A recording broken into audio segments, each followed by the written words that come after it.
Each morning at 6, a community of Christians gathers in the chapel of an abandoned seminary in the midst of the Negro ghetto in the geographical center of metropolitan Chicago. Their worship and style may seem strange to the eyes and ears of many of us, and their reasons for coming together in this place and time may be difficult to understand. But these people are revolutionaries, and their influence and example are helping to change and in an unpredictable but exciting future. CBS News presents Look Up and Live. Today we conclude our series, Reformation, Chicago. This week, The Bold Community, a look at the spirit and work of the men and women of the Ecumenical Institute, Chicago, an experiment in service, education, and living. What is this place, this Ecumenical Institute, which sits in a crowded slum on the west side of Chicago? It symbolizes the interests of a group of people, now 26 families, who have renounced the common values of our time, wealth, power, status, and have come to live together in order to find and teach a new meaning of life in an age of great change and disillusion, when most men feel powerless to influence the course of history. The people of the Institute feel it is their mission to free men within and outside the church, pastors and laymen, rich men and poor, to lead a meaningful life. That is, you and I now are living in a moment in which a brand new world that we didn't ask for, that we do not know how to manipulate, is emerging. And that the question of the deeps of humanity today is, how can I mix the stuff of my being? How can I mix who I am significantly with this new world? That's what I mean when I say it's a question of vocation, or it's a question of what must I do? Not in the sense of how to earn a living. The aware man today doesn't even care about that, I would like to say. The question of vocation is a million miles deeper than that. It's how can I genuinely direct this thrust that I am in history in such a fashion that it will make a difference in the great drama of mankind. Dr. Joseph Matthews, Dean of the Ecumenical Institute, believes that men today are trying desperately to live in the past. We cling, he claims, to old images of rural tranquility, happy families who work and play together, a meaningful climb up the ladder of financial success, and safe, quiet churches where we can seek a personal salvation on Sunday morning. And we feel guilty and helpless when these images do not seem to work in a modern, technological society, a society in revolution. Matthews feels that the church is largely to blame for permitting those who call themselves Christians to remain in the past rather than enter a present where the Christian message is but one voice among many struggling to be heard. I believe that it's pretty clear to people today, to the religious leaders, the local level and the national level, as well as to the layman, that the church, in its present form, in its present historical manifestation, is irrelevant, not abstractly, but practically, and that that people who attend regularly out of some sense of loyalty, as well as those are the ones who have stopped, equally are aware that the church, I don't like the word irrelevant very much here. I want a more powerful word. But it has just little meaning in terms of their actual living. So that it's our job, as we grasp it, is to help them raise the depth question that man in any age raises, in our opinion, but to raise it in the forms of the actual times in which they live. The depth questions are, who am I? And what can I do to participate creatively and meaningfully in a world God has seen fit to change and uproot so drastically? How can I take control of this world, working with others for the benefit of others? To try to answer these questions, the Ecumenical Institute holds weekend seminars and full courses for adult laymen, college students, high school students, clergymen, and all other interested parties. Restless college students looking for involvement are eager for the chance to consider the crucial modern questions of church and society. I think that God needs to be interpreted as limits and possibilities, that Christ needs to be interpreted as bringing the Word and not this buddy-buddy guy that takes care of you. And the Holy Spirit is a style of life, not some supernatural thing. In this image, it operates in the fact that people come to church one time a week, and the church serves sort of a filling station type role. And this is the old image, the past image that needs to be eliminated. And now we need a new image of the church as movement, as action, the new church relevant to the world as it exists, and not posing it as a future heaven where we're going to go if we're all good when we die. So I guess the illustration I would use is that, you know, these paddles with balls on the end, that you can bounce. I think it would be the difference between being the ball on the end, and, responding to every little, someone who pulls a string, and being the person who's got the paddle. And I would see that this is necessary for the church to be the person who's got the paddle in their hand, so that they're the ones that are calling the shots in many instances. Well, what you seems to me that you're saying here is that for every event in current events in the world, such as Vietnam or such as the riots in Los Angeles, or whether it be Selma or whatever it is, these events are symbolic of the state of humanness in this world. And for each one of these events that comes up, the church needs to make a definite decision about what sort of a stance it's going to take towards this event. I think what happens to the average layman who goes to our programs is that he receives the immediate awakening as to the actual relevance of the Christian gospel in his concrete flesh and blood day-to-day life. And in one of our weekends, we provide him with the initial tools to begin to hammer out his own self-understanding as a Christian, his own self-understanding as a person who can significantly contribute his own life into the processes of being human today. The Reverend Joseph Pierce, a member of the resident community of Christians at the Institute, used to be a full-time radio and television announcer.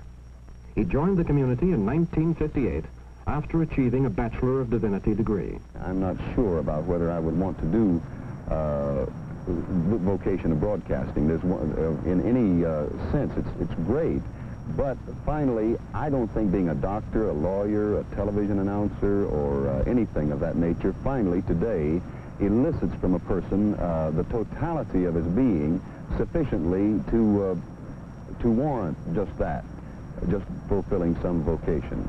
I think the vocation, the wider vocation of seeing yourself being given into the lives of other people for the sake of all men, is finally where human beings, where the evolutionary process, if you will, is turning human consciousness, and on a wide scale across the world. The Peace Corps is but one example of it, I think. This evangelistic approach in the teaching of the Institute is by no means aimed at persuading all the people who pass through its courses and seminars to abandon their secular jobs. The purpose of the educational function of the Institute, according to its members, is to re-gear people to act creatively in local congregations, the traditional source of church strength. According to Dean Matthews, it is a practical job of teaching and inspiring the students, whoever they are, and then returning them to their jobs, families, and local congregations. First of all, we believe that we can take any group of adult laymen and in one weekend awaken them and give them the basic tools for their own reflecting as free, critical, intelligent human beings in the midst of history, and that a Monday morning deliver them back as as these kind of revolutionaries into the local congregation. And this, it seems to me, is in a way our basic value and service to the local congregation. It would take a minister maybe 2, 3, 10 years to develop a cadre within his congregation, not of people who were concerned with nurturing their own spirit life. That kind of 19th century piety is gone. But people who are concerned to be the church as mission, laying down their lives on behalf of mankind out in the midst of the social forces of our time. Secondly, we are, it seems to me, of value to the local congregation in our program of continuing education for the clergy. I need not tell you that men are leaving the ministry in swarms today.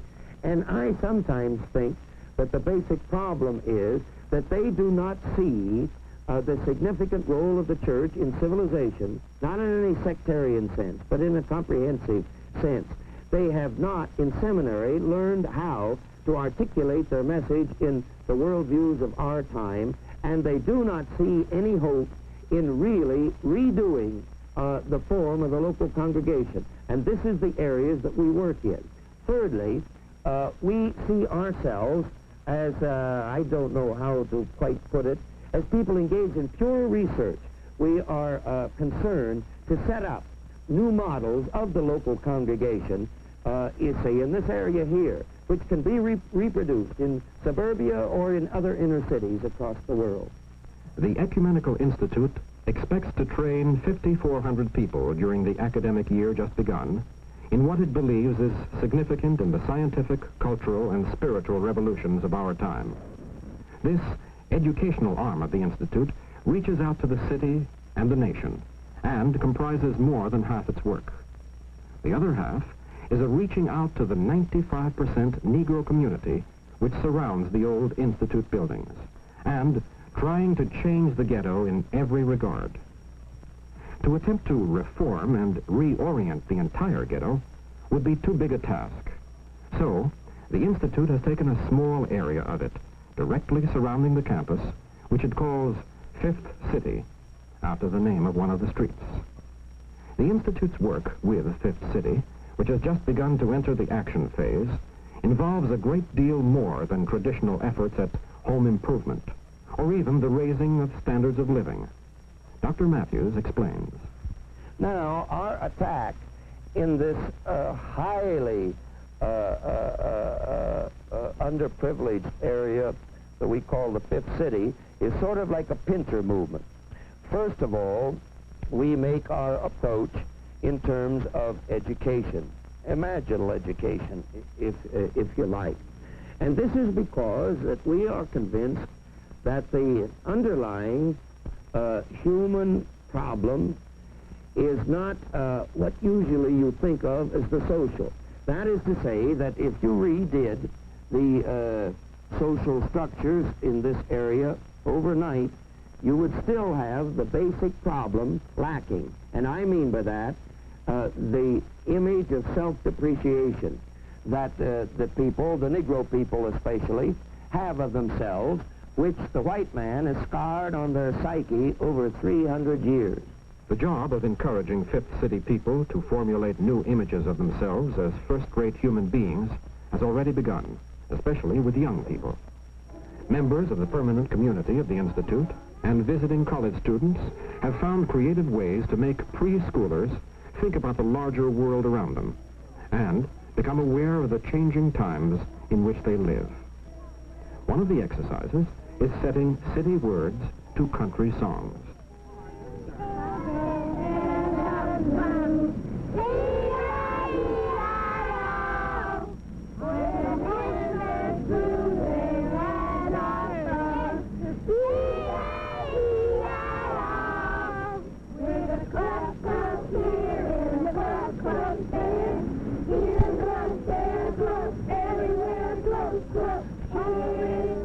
When the children are in homes that are deeply deprived, are poverty-stricken, not only economically, but culturally, they form lasting images of themselves at that early stage, which do not enable them to mature as first-rate human beings.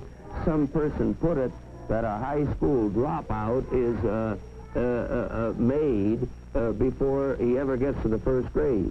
Mrs. Ruth Wilson, a volunteer social service worker at the Institute, is a graduate of its courses and seminars. She works with the mothers in Fifth City whose children attend the nursery school and with the ghetto area as a whole.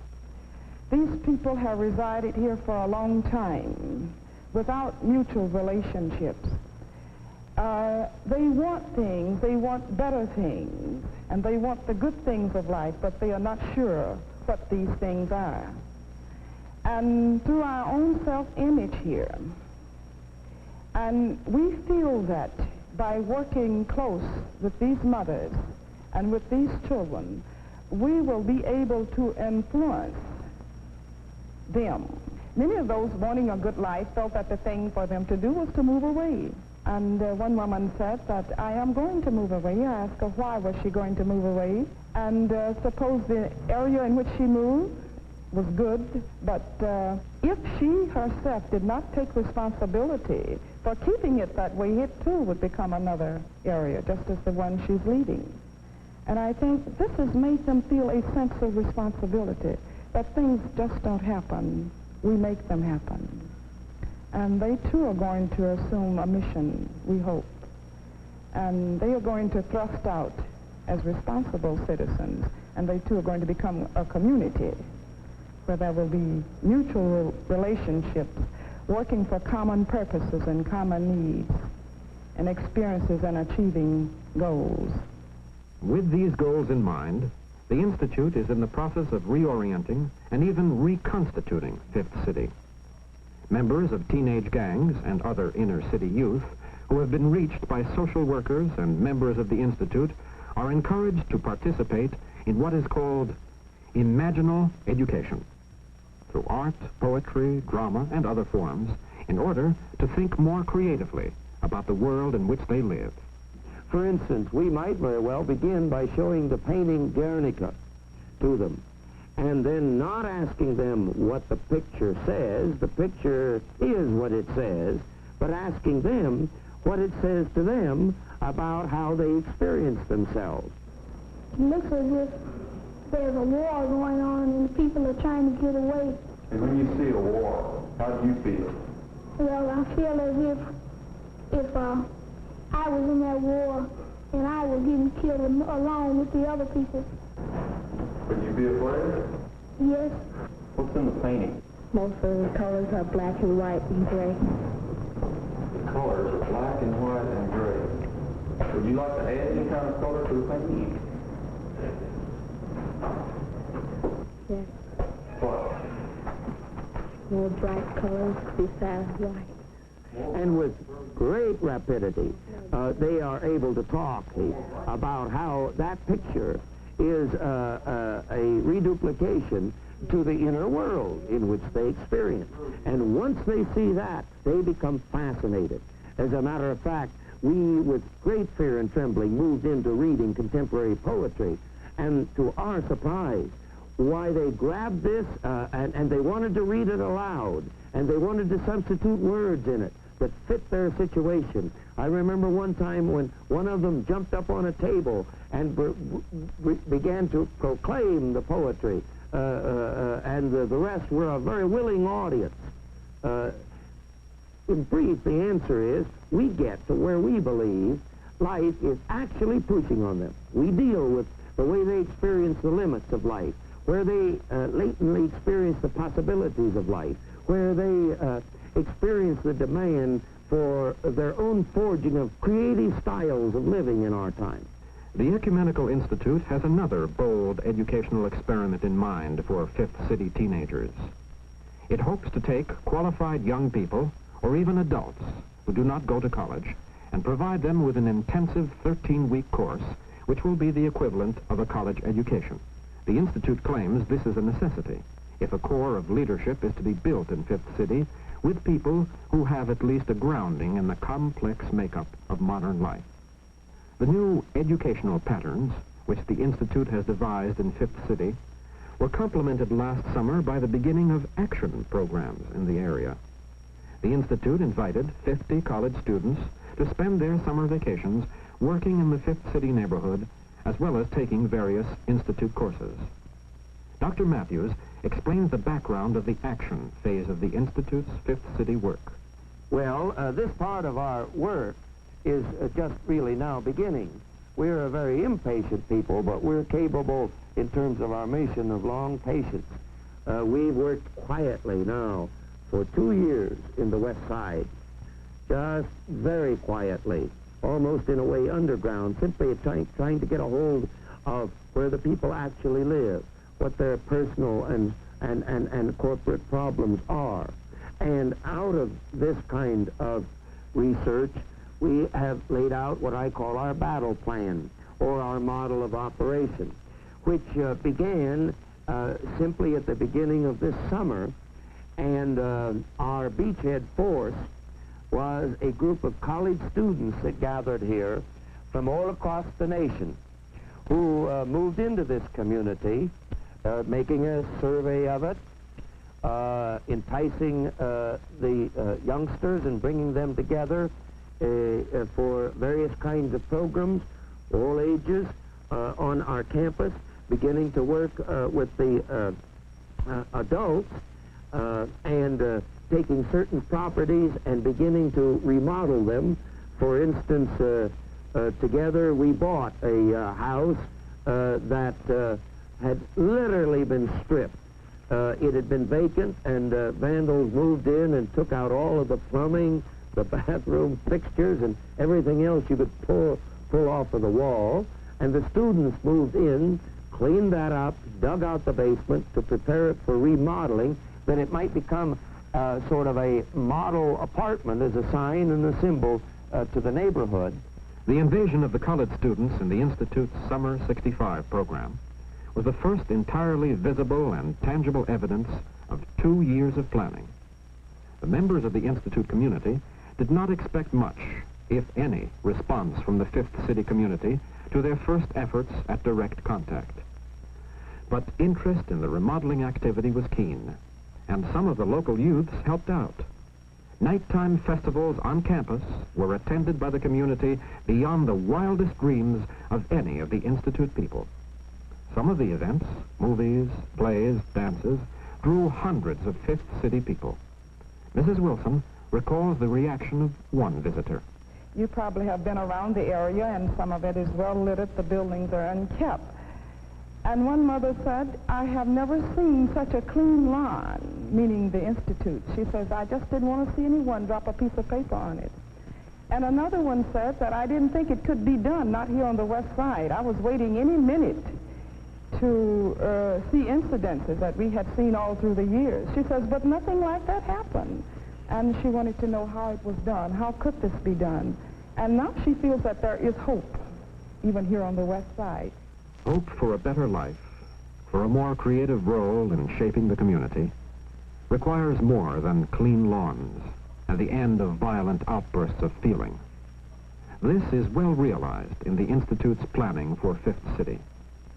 Beyond the work of fixing up dilapidated housing is a more far-reaching goal. The Institute is in the process of moving 18 suburban families, both Negro and white, back into the city, specifically into Fifth City, and the remodeled houses will provide places for some of them to live. It's a re-entry project. We've been fleeing from the inner city and the ghettos long enough. Now some of us have to move back in with a sense of mission. And there's a prominent lawyer who's one of these.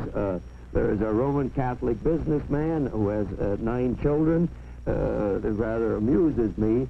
That means 11 white people, or pinkies, as my Negro friends like to put it, are moving in a block that is 100% a Negro. That's going to be quite an experience. Chicago attorney Michael Borghi and his wife are one of the white families moving into the Fifth City community. A number of families have decided that their lives are going to be used for the purpose of doing something about the inner city. And we've decided to move in here and to live here. What the inner city needs today is redevelopment, not in the sense of tearing down and rebuilding, and not a running away from the inner city either. What has to happen is that there must be a redevelopment from within, and it is this that we hope to help with. Only time will prove whether the ambitious plans of the Ecumenical Institute in education and community rebuilding will bear lasting fruit. If self-discipline and constant dedication are aids to success, the families who live and work in the Institute are well fortified to accomplish their goals. Outsiders often are confused by an atmosphere where even mealtimes take on an aura of ceremony and ritual and high purpose, a monastic singleness of mind. But the Institute regards itself as a religious order which must call upon the most helpful facets of discipline and organization of religious communities of the past, if it is to find the strength to accomplish a revolutionary mid-20th century task. No matter how unorthodox, the methods and objectives of the Ecumenical Institute are part of a bold attempt to revolutionize not only the church in our time, but the society the church is meant to serve.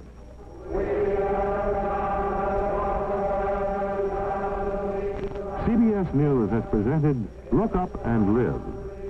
You have seen the final program in our series, Reformation Chicago. A look at the realities and problems of a great metropolis and the church which is attempting to serve it.